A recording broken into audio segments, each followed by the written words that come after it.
très difficile de répondre à cette question, c'est-à-dire de dégager la spécificité sexuelle du rapport mère-enfant. Oui, si je comprends ce que tu es en train de demander, ce que je peux dire, c'est que on est là pour essayer de transmettre ce qu'on a voulu écrire dans ces livres. C'est vrai qu'il y a les savoirs freudiens et les savoirs lacaniens à propos de la sexualité humaine et du sujet. Il y a la théorie, la différence sexuelle, la honte du corps, l'inceste, quand l'enfant va grandir et tout ça. Oui, quand est-ce que ça naît? À quelle occasion? À quelle occasion? C'est ça la question que tu nous poses. Oui, oui. Bon. Je trouve que dans notre ouvrage, ce qu'on a fait, c'est en suivant de cas par cas la question. C'est-à-dire, je crois qu'on ne peut pas dire s'il y a un âge où ça commence. Forcément que oui. Ah oui, il y a un âge. Forcément. Il y a quelque chose qui à un moment donné, fait un éclair, une espèce de violence qui est faite. Je peux te dire, par exemple, dans un cas que j'ai écrit dans le livre qui s'appelle les pères, je crois qu'on l'a mis les prêtres fracassés en français. Et moi j'ai écrit El cura fallido, mais bon, la traduction était les prêtres fracassés. Il s'agit d'un enfant qui est l'enfant d'une mère très religieuse. Alors, très religieuse, croyante. Oui. Alors, cet enfant est grandi avec l'idée qu'il faut qu'il soit un prêtre quand il soit un adulte. Mais il ne veut pas. Alors, quand il vient au cabinet, il commence à parler de son enfance. Et il dit, au moment donné, que quand il était petit, il a commencé à faire des jeux avec sa sœur et commencé à trouver sa sexualité. Voilà. Et il a dit, j'avais 7 ans. Bon, il avait 7 ans. On dit l'âge de la connaissance. Elle était une mère qui a voulu un enfant qui doit devenir un prêtre pour prier pour elle. C'est ça. Donc la mère a dit, si tu te touches le corps, on va te couper, on va te faire ça, tu es sale. Il y a des mères qui font ça, depuis que l'enfant est plus petit. Donc ça vient aussi de ça. Pas que la mère, il y a aussi le père, ou les sœurs, de l'histoire familiale. Alors justement, jusqu'au point où vous en êtes, si Gérard et toi-même vous le permettez, j'essaierai bien d'amener mon questionnement à partir du point où vous en êtes. Là. Oui. Parce que, d'accord. Parce qu'il me semble que le dialogue que vous tentez de mener montre bien la différence d'éclairage. Hein. Moi, ce qui m'a paru intéressant dans le livre, d'abord, c'est que c'est un ouvrage très lisible, ce qui n'est pas toujours le cas. Pour moi, c'est une qualité. Et peut-être aussi, alors justement, comment dirais-je, un ouvrage qui a la qualité qui, par ailleurs, si on le prend d'un autre point de vue, pourrait être problématique. Hein. La qualité étant qui se présente, justement, il présente une diversité, hein, non pas une tentative de centrer sur, par exemple, comme le fait Gérard, une question, par exemple, voilà, celle de la honte, celle du sexe, etc., mais de diversifier en quelque sorte les mères ravages. Et il y a comme ça une galerie de portraits, on pourrait dire, hein, qui peuvent être d'ailleurs plaisants, hein, puisque on n'a pas beaucoup l'habitude de ça dans les livres de psychanalyse. Moi, ça m'a fait penser d'ailleurs que peut-être cette orientation pourrait redonner un sens à nos notions de caractère. Hein. Il y a une époque où on parlait d'analyse de caractère. Hein. Ouais, c'est un peu perdu. Et peut-être qu'il y a un niveau où, effectivement, la façon dont vous prenez les choses éclaire, non pas certes peut-être le vide vif de la question posée, enfin telle que Freud le repère à l'être humain, mais la diversité des formes où peuvent s'inscrire les questions. Alors, quant au vif en question, alors toi tu dis quelle est la spécificité freudienne. C'est vrai que moi je me suis dit, au fond, quelle est la spécificité lacanienne? Alors je me suis dit, je vais les ennuyer un petit peu là-dessus, parce que, voilà, on a des collègues lacaniennes et qui emploient un terme qu'on trouve chez Lacan, effectivement, et qui est ce terme de ravage. Alors, j'ai été un petit peu regardé, et à la fois, beaucoup de gens en parlent, et puis en même temps, je ne trouve pas qu'ils interviennent très souvent. Apparemment, le texte où c'est le plus net, je ne le cite pas par comment dirais-je, par érudition, mais parce que je veux m'aider à poser la question, c'est le texte de L'étourdi, où Lacan rapporte le ravage essentiellement à la relation mère-fille, d'ailleurs, effectivement, pas à la mère pour ses enfants, mais la mère-fille. Et voilà comment il dit les choses, c'est qu'il y a chez une femme un défaut de substance.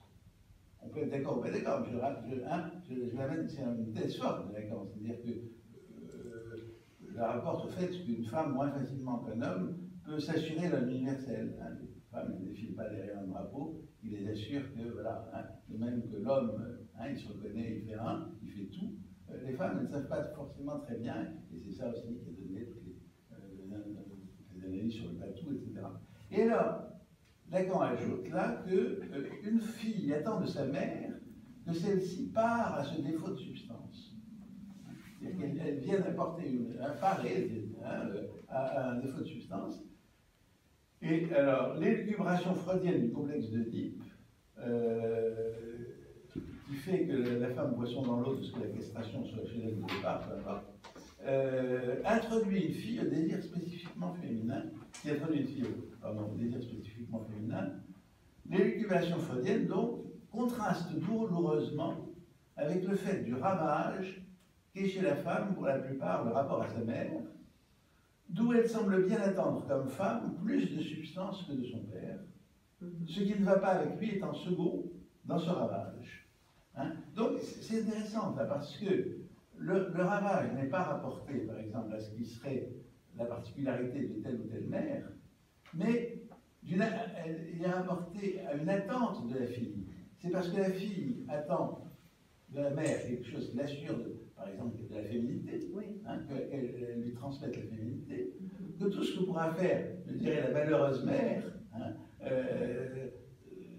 dans bien des cas, sera vécu comme quelque chose qui sera plutôt négatif. C'est-à-dire, ça ne sera jamais ça. Alors, moi, je trouve que, voilà, si je ne sais pas ce que vous penseriez de ce point, ça intervient dans votre livre, mais quand même, qui pousse aussi à ne pas prendre les choses comme s'il y avait une détermination mécaniste, en quelque sorte. Il y a des mères qui sont comme ceci, comme cela, et ça produit des effets destructifs. Pour ne pas trop, ensuite revenir sur les choses, moi, je dois dire que j'ai été intéressé dans ce que Lola a dit, sur le fait que le ravage, ça m'était moins paru en lisant le livre, mais qu'on pouvait le prendre dans deux sens différents, au fond, et un sens presque positif. Et que, comment tu disais ça, voilà, qu'à la fois il y avait un aspect destructif et qu'en même temps sauver l'humanité même du sujet, sauver, il y avait un aspect destructif, je ne sais plus comment tu l'as dit au début, mais et même en disant par exemple, faire des ravages, c'est pas forcément négatif, c'est une dimension de.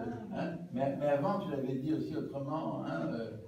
Et alors, ça, je dois dire, c'est un thème intéressant aussi à reprendre, parce que actuellement, peut-être qu'on a reconsidéré un certain nombre d'énoncés de Lacan sur la mer ravage, pourquoi pas, sur la mer crocodile, on en a parlé avec Gérard l'autre jour, sur comment est-ce qu'il dit ça, par exemple dans la note sur l'enfant, la mère qui prend son enfant comme un simple objet au petit a, etc., tous ces effets négatifs. Et peut-être que ce qui serait intéressant, c'est que, même au-delà de simplement l'idée que la mère transmet la loi du père, etc., mais qu'il y a une fonction spécifique de la mère qui n'est pas sans rapport avec une jouissance qui, par ailleurs, peut être destructrice, hein, mais qui en même temps peut avoir une dimension positive, parce que c'est bien parce que la mère, d'une certaine façon, a une jouissance dans le rapport direct avec son enfant, pourquoi pas corporel, hein, c'est bien en ce sens que peut-être il y a à penser quelque chose qui est donné, transmis, etc. En tout cas, une dimension de don. Et ça, je dois dire, je suis en ce moment intéressé par ces questions pour faire résonner ce que vous faites avec d'autres questionnements ailleurs. Il se trouve que quelqu'un qui s'appelle Jean-Pierre Lebrun, qui a beaucoup insisté sur le côté incestueux ou incestuel qui se répand aujourd'hui, comment c'est le dernier livre, je ne sais plus le nom, mais ça ne fait rien. Et donc, tout ce qui est en excès dans cette jouissance, en même temps,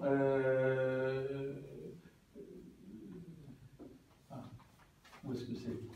En même temps, dans ce même livre, hein, qui s'appelle Les couleurs d'inceste, lui, a pu écrire que l'enfant se construit forcément, hein, je le cite, dans le matériau de celle qu'il a mis au monde. Et ainsi, il dit que parler de jouissance de la mère n'a rien de péjoratif, ça désigne simplement ce qui s'éprouve de la présence de souvenirs autres.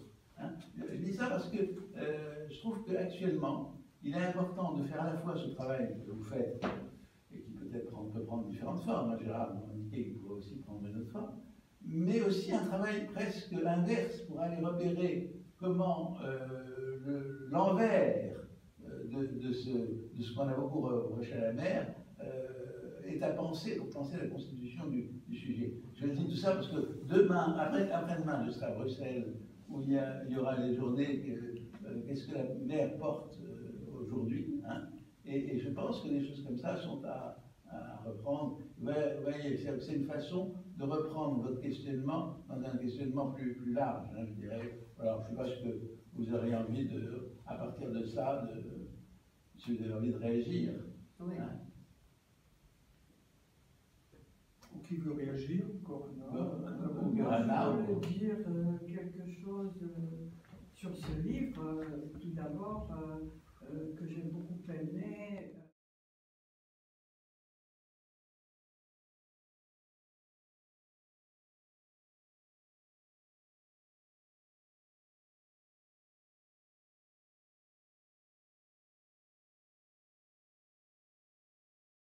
Il y a des effets cliniques, par exemple, sur les couples actuels, ouais. Hein, sur les divorces, etc. Ouais.